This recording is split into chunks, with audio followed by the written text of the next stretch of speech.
Hi everyone, in this video I'm going to show you how you can stop your Android phone tracking and listening to you. So if you find this video helpful, please give it a like and make sure you subscribe for more useful tutorials.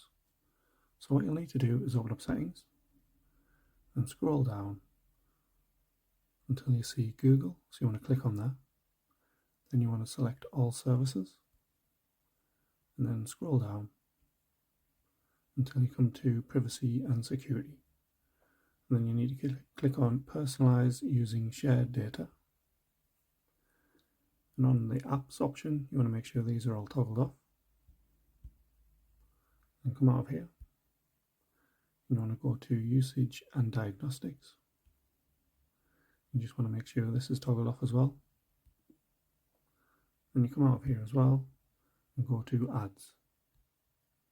And what you want to do is reset advertising ID. So just click on confirm. And then you want to delete advertising ID as well.